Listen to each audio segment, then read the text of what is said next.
네. 근데 말씀하신 대로 이 오디션 프로그램에서 우리가 얘기하고 싶은 게 이런 거잖아요. 공정을 화두로 오디션 프로그램이 인기를 받았는데 거기서 생기는 어떤 경쟁이나 아니면 어떤 목적에 의해서 편집이 되거나 그런 것들이 있었고, 그래서 오디션 프로그램은 공정과 경쟁이 같이 가는 프로그램. 근데 초창기에는 경쟁을 당연한 걸로 여기고 경쟁 구도를 일부러 만들고 거기서 편집이 생기고 맞아요. 네. 심지어 거기서 이제 자본이 들어가면서 뭔가 이제 조작이 생기고 막 그런 거였는데, 그거에 대해서 시청자들이 이제 반응이 바뀌고 이거 옳지 않다. 보는 사람이 불편한 거예요. 일부러 저렇게 경쟁 구도를 만드는 게. 그래서 그러면 경쟁이 아니라 뭔가 조금 더 선의의 경쟁이긴 하나 선의의 무언가를 끌어내자 해서 최근에는 착한 오디션 프로그램, 좋은 이제 심사평 이렇게 가고 있는 것 같고, 제가 봤을 때 이제 싱어게인이나 최근에 슈퍼밴드 같은 경우에는 조금 더 그런 쓸데없는 부분들은 빼고 있는 것 같고, 어떤 그 음악성, 그다음에 이 사람들의 열정을 끌어내는 형태로 하는 게 하나 있고 그게 좋은 거라고 한다면, 두 번째는 이제 이미 쓸데없는 걸 다 빼고 나서 보여주고 하니까, 과거에 오디션 프로그램 하면 제일 좋았던 게 뭐냐면 나도 음악 한번 해보고 싶다 하는 똘끼 하나만으로 온 그런 참가자들이 있었거든요. 아니 그 사람들도 TV에 나오고 싶을 거 아니에요. 맞아. 그래서 나는 그런 분들의 용기 이런 게 필요하고 좋았다고 생각했는데, 지금 오디션에는 아예 없어졌어요. 네, 시간도 없고 거기에 대해서 이제 포커스를 맞추지 거기에 할애해줄 시간이 없는 거지 진짜. 없어요. 그러니까 실력자만 그런 부분이 굉장히 좀 아쉬워요. 그래서 최근에 이제 사실은 싱어게인 얘기를 더 하고 싶긴 하지만 슈퍼밴드로 갔을 때는 슈퍼밴드에는 이미 완성형 사람들만 와 있더라고요. 그래서 너무 좋은데도 아쉬운 면이 조금 있고, 다만 이제 싱어게인으로 돌아가면, 싱어게인은 제 생각에는 우리가 그동안 우리가 아니라 미디어가 관심을 잘 가져주지 않는 사람들에게 기회를 주는 느낌이었어요. 그래서 아이돌, 뭐 오래 잊혀진 가수, 그다음에 무명 가수 뭐 이런 식으로 했잖아요. 그 무명 가수 중에서 무명이나 비인기 장르라는 게 있었거든요. 그런 거에 대해서 기회를 준다는 것 자체는 저는 공정 프레임에 들어갈 수도 있겠다 싶은데, 제가 생각할 때 우리가 좋아하는 29 형님은 우리가 잊혀졌던 그 락 밴드, 메탈 밴드를 오랫동안 그 음악적 열정으로 해오신 분이 딱 나온 거예요. 그런 면에서는 되게 잊혀질 뻔했던 사람들이 부각되는 건 좋더라고요. 결국에는 이제 오디션이 진화를 하면서 요즘에 이제 많이 나오는 단어 능력주의. 맞아. 그러니까 그 능력주의에 따라서 아예 그 실력을 갖추지 못한 사람은 아예 배제당해 버리고, 그렇기도 한 것 같아요. 그 사람, 그러니까 실력이 있는 그 바탕에 있는 사람들 사이에서 뭔가 공정한 분배를 하겠다라는 그런 취지인 것 같거든요. 제가 이해하기에는. 근데 이제 능력주의를 또 비판하는 사람들도 많아요. 그렇죠. 왜냐하면 오디션과 능력주의를 좀 연결해서 뭐 연구 논문들도 좀 찾아보고 했었는데, 보통 오디션 프로그램들이 내세우는, 그러니까 능력주의라는 표현을 아예 안 쓰지만 그걸 비하인드로 깔고 있을 그렇죠. 때 공정으로 내세우는 5가지 키워드들이 있어요. 그러니까 첫 번째는 남녀노소 누구나 참여할 수 있다.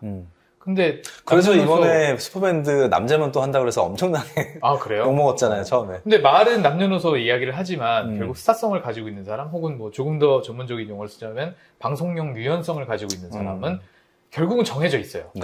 그러니까 일단 노소는 거의 힘들고, 그렇죠. 그죠? 슈퍼밴드 같은 경우는 거의 남자 지금 지배적인.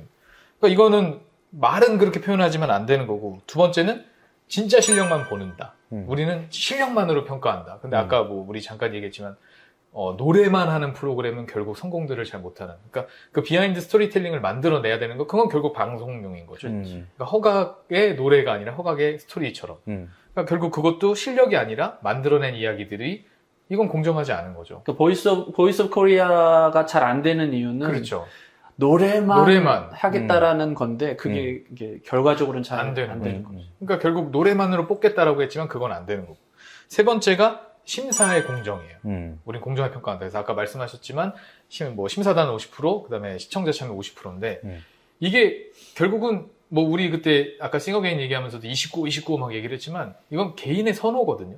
이건 공정한 심사라고 할 수 없죠. 그러니까 뭐 프로듀스 101도 뭐 그랬겠지만, 내가 좋아하는 사람을 누르는 게 음악적으로 공정한 평가는 아니잖아요. 그렇지. 근데 그게 마치 그런 양. 왜냐하면 시청자들이 참여를 했으니까 공정하다라고 얘기를 하고 있는 거고.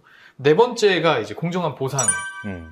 그러니까 성공한 사람에게, 그러니까 우승한 사람에게 돈을 준다. 근데 이게 진짜 공정한 거냐라고 봤을 때 그 보상금이 얼마인지 모르겠는데 뭐 억 단위로 갈 수도 있고 뭐 그렇잖아요. 맞아요. 근데 이건 정말 심각하게 불평등한 보상이에요. 왜냐하면 보통 사람이 자기가 일상에서 일을 하면서 갑자기 1억을 얻는 경우는 없어요.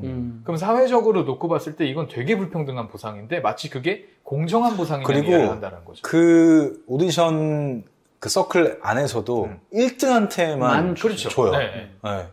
그래서 이번에 싱어게인도 1등한테 막 다 주고 그랬잖아요. 그리고 나중에 이제 그 싱어게인 가수들이 또 나와서 프로그램 하나 더 찍었잖아요. 이렇게 노래 부르는 프로그램 다시 찍었는데 거기서도 상을 계속 1등한 사람한테만 주더라고요. 그래서 야 저건 좀 나눠 가지면 안 돼? 막 그 생각이 들죠. 그리고 탑 3만 나오고. 네, 맞아요. 뭐 이제 간간히 좀 나오긴 게스트 나오긴 하지만. 그래도 그만큼 나아진 거예요. 네. 탑 10 위주로, 탑 8이었나? 탑 10 위주로 뭔가를 그래서 다 하려고 보여주니까. 네, 그건 좀 그랬어요. 어찌됐건 뭐 그렇긴 하지만 결국 공정한 보상은 아니고 마지막이 기획사의 리그를 깬다였어요. 그러니까 기획사만 중심적인 그걸 깨겠다라고 했지만 결국은 아까도 잠깐 물어봤었는데 여기서 성공한 사람들 중에 기획사에서 키워진 아이돌보다 유명한 사람이 몇 명이나 되냐고. 그러니까 결국은 못 깨는 거죠. 왜냐하면 근데 이 오디션 프로그램을 만드는 방송국하고 기획사의 아이돌을 데리고 오는 방송국하고 다른 방송국이 아니잖아요. 그럼 결국은 자기네들도 무게를 놓고 봤을 때는 자기네들이 오디션 프로그램에 뽑은 이 사람들보다는 기획사에서 만들어진 사람들이 훨씬 더 좋다라는 거예요.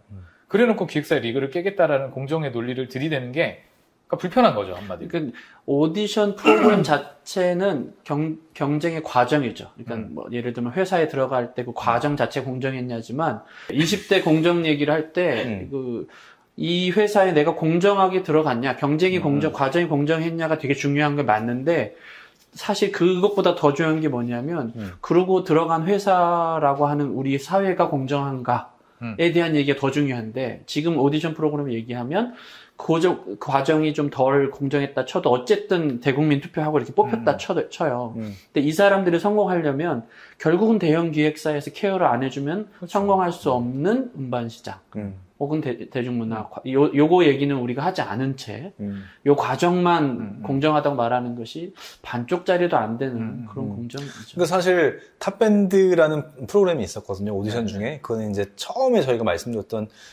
일반 장르에서 특화된 장르로 넘어가는 그 과정 속에서 밴드들만 나와가지고 이제 오디션을 했단 말이에요. KBS에서 상당히 주목을 받았고, 그때 윤도현 밴드가 뭐 이렇게 진행을 했던 것 같아요. 그래서 그때 우승을 했던 팀의 멤버가 김수롱이라는 사람인데, 그 사람이 그게 2013년도인가 그랬거든요. 그때 한 해 반짝 바빴대요. 그리고 그냥 잊혀진 거예요. 없어졌어요. 그래서 계속 또 무명으로 살다가 이번에 다시 슈퍼밴드에 다시 나왔어요. 그래서 지금 또 주목을 받고 있는데, 말씀하신 것처럼, 그런 기획사의 케어를 받지 못하니까, 혼자는 뭐 전혀 그렇죠. 주목을 받지 못하는 거지. 그러니까, 여하튼 간에, 공정한 과정을 통해서 그 결과물을, 그러니까 보상을 받았지만, 어떤 그 자본의 힘을 받지 못했기 때문에, 그걸 누릴 수 없는 어떤 그런 구조. 그렇죠. 네, 그런 구조에서는, 아무리 공정하다 할지라도, 그걸 뭐 전혀 누릴 수가 없는 상황은 지금 요즘의 초년의 모습이랑 좀 비슷한 것 같기도 하고요. 네, 맞아요. 이분들이 어렸을 때부터 보고 자란 게 오디션 프로그램이잖아요. 그렇죠. 경쟁을 보고 그러니까 이 세상에 이분들이 말하는 공정이라는 것 중에 한 부분만큼은 전체는 아니겠지만 오디션 프로그램에서 뽑듯이 공정해야 한다라는 그런 게 있을 것 같은데 그거는 얘기하고 그러니까 내가 더 열심히 해서 내가 노력해서 얻은 결과니 건들지 마라 라고 하는 결과가 있을 것 같아 한쪽에는. 근데 그렇게 해서 나는 성공했으면 나머지들은 안 돼도 되냐 그렇죠. 라는 얘기, 그러니까 우리가 흔히 말하는 사회 구조 전반적으로 공정하냐를 말해야 되는데 그 부분은 얘기 안 하고 내가 열심히 해서 공정하게 난 이걸 받아야 되는데 왜 니네가 와가지고 이걸 뺏어가냐. 그러니까 나는 정규직 하려고 공부했고 대학 나왔고 뭐 했고 해서 여기 들어왔는데 왜 비정규직으로 들어왔다가 쉽게 정규직으로 전환되냐. 그렇죠. 에 대해서 열받아 하는 코드가 이렇게 그런 모드로 보면 약간 이해가 되는 것 같기도 해요. 그렇죠. 그러니까 공정이라는 단어를 정의로 치환을 시켰을 때 그게 맥이 맞으면 그게 진정한 공정이다라는 표현이 있었어요. 근데 지금 이야기를 하는 뭐 오디션 프로그램에서 기인하긴 했지만 지금의 오늘날의 사회에서 이야기를 하는 공정이라는 건 결국 내가 성공할 수 있는 그러니까 성공주의에 기인한 공정인 거죠. 그러니까 나한테만 올바르면 되는 거예요. 그러니까 조금 전에 비정규직 이야기도 하셨지만 비정규직이 존재하지 않는 게 공정인 거예요. 그렇죠. 근데 비정규직이 존재했는데 그걸 정규직으로 바꿨으니까 이건 비공정하다, 불공정하다라고 이야기를 하는 건 그만큼 공정의 정의가 잘못되어 있는 거죠. 혹은 정규직과 비정규직의 차이가 너무 많이 나지 않거나. 그렇죠. 네. 저희가 이제 오디션 얘기를 하면서 공정 얘기를 이런저런 얘기를 해봤는데 그럼에도 불구하고 다시 오디션 얘기로 좀 돌아가면서 마무리를 해보자면은 요즘 참가하는 참가자들은 예전에 참가했던 사람들과는 상당히 좀 다른 모습들을 보여주는 게 있는 것 같아요. 그런 것도 있어요. 맞아요. 그러니까 예전에는 예를 들어서 둘이 공정하게 경쟁을 했어. 그러다가 이제 결국은 심사위원들이 누굴 뽑잖아요. 그럼 나머지 사람들은 뭐 엄청 아쉬워하든지 울든지 막 그렇게 이제 또 편집을 한단 말이죠. 근데 요즘에는 일단 그 대결 구도가 예전처럼 심각하지가 않고, 그 다음에 대결에서 누가 승리를 하더라도 상대방에게 엄청 축하를 해주면서 되게 훈훈하게 끝나고 마무리된단 말이죠. 그러니까 패배를 한 사람들이 그 패배에 이렇게 연연하지 않아요. 그건 되게 좀 달라진 모습인 것 같아요. 맞아요. 어떤, 심리적으로 성숙했다라는 느낌을 받고, 사회 자체가. 그래서 이제 싱어게인에서는 어떤 출연자들은 되게 덤덤하게 자기가 최선을 다한 거에 대해서 만족스러워하면서 더 인기를 끌었고 어떤 분은 굉장히 간절함을 그게 이제 표출이 다 돼가지고 좀 빈축을 사기도 했던 걸로 기억이 나고.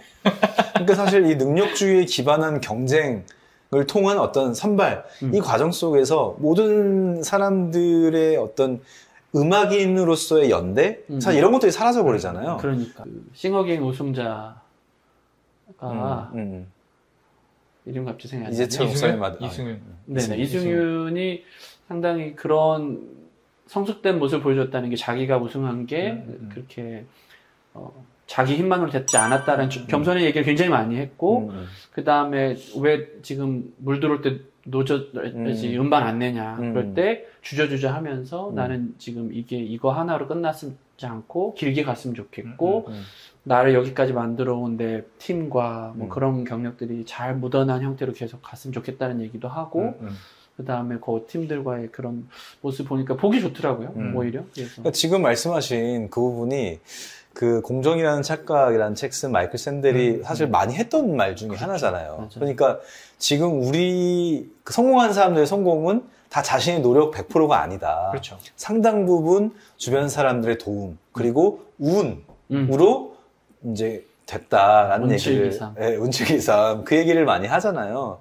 기본적으로 그 퀄리파이드 된 사람들 안에서 뽑기를 하자 뭐 이런 제안을 이제 하기도 했는데 여튼 요즘 참가자들 사이에서도 그런 인식 그러니까 요즘에 최근에 그 각광을 받고 있는 선수 중에 하나가 그 이도리오 오타니 있잖아요. 이 오타니도 본인 성공 중에 되게 핵심 부분을 운이라고 얘기를 하거든요. 네. 그래서 짱이에요, 그 운 얘기를 하면서 자기는 뭘 하냐면 쓰레기를 줍는 거 얘기를 한단 말이에요. 쓰레기를 줍는 게 일종의 어떤 그 우주의 기운, 자기의 운을 가져다주는 우주의 기운처럼 선한 그렇게, 행동을 통해서. 오, 멋있다. 그러니까 꼭 그게 뭐 옳고 그름을 떠나서 그냥 나의 노력으로 내가 성공을 이룰 수 있다라는 어떤 그런 생각에서 조금 벗어날 수 있는 그러니까 그런 느낌이어가지고 근데 요즘 젊은 뮤지션들 사이에서 그런 느낌들이 좀 많이 있는 것 같아요. 굉장히 많이 달라졌고 그 올림픽에서도 4등에 대해서 굉장히 주목을 많이 받았잖아요. 네네네. 그래서 금은 동 아니면 아무것도 아니다라고 했는데 4등한 사람에 대해서 굉장히 칭찬을 많이 하고 스스로도 굉장히 만족해하는 모습 보면서 좀 달라지고 있구나라는 생각이 좀 들더라고요. 네네. 그래서 이런 오디션 프로그램들이 만들어가는 스토리텔링에서 그 스토리텔링의 어떤 핵심 포인트들이 조금씩은 진화하고 있다, 발전하고 있고 성숙해가고 있다. 이렇게 결론을 내려도 괜찮을까요? 네.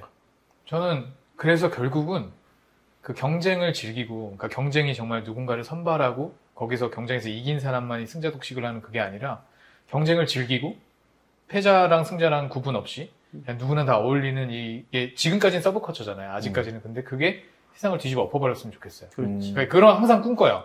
뭐 저는 경쟁을 좋아하지도 않고 사실 스포츠도 그렇게 안 좋아하는 이유가 경쟁을 하는 걸 저는 안 좋아해요. 원래 안 좋아해요. 그래서 스포츠 게임도 별로 안 좋아하고 올림픽도 거부하고 좀 그런 사람이긴 한데 그러니까 조금 전에 말씀하신 그런 부분이 저도 와닿는 것 같아요. 그래서 정말 그렇게 해서 즐기고 이기고 지고가 아니라 즐기고 같이 가는 그런 세상이 조금씩 만들어져 나가는. 저는 스포츠를 좋아하는 사람으로서 얘기를 하자면 그 유희의 인간이라는 표현을 쓸 때 사람들이 즐거운 루덴스? 루덴스. 네.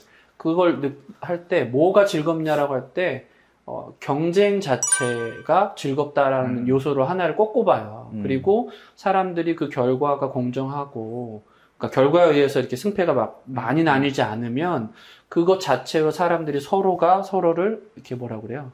발전시켜주는 거죠. 그래서 인류 역사가 계속해서 발전을 할 수 있었던 건 경쟁 때문이다라는 말도 해요. 그래서 과거에 육상 선수가 아주 천재적인 선수가 있었어도, 아무리 뛰어났어도 오늘날 선수보다는 못하다라는 게 체계적인 어떤 노력과 이것이 있다라고 해요. 그래서 경쟁이 꼭 나쁜 건 아니다.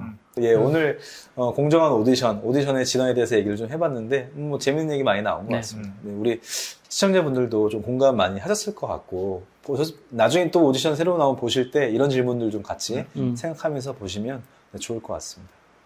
네.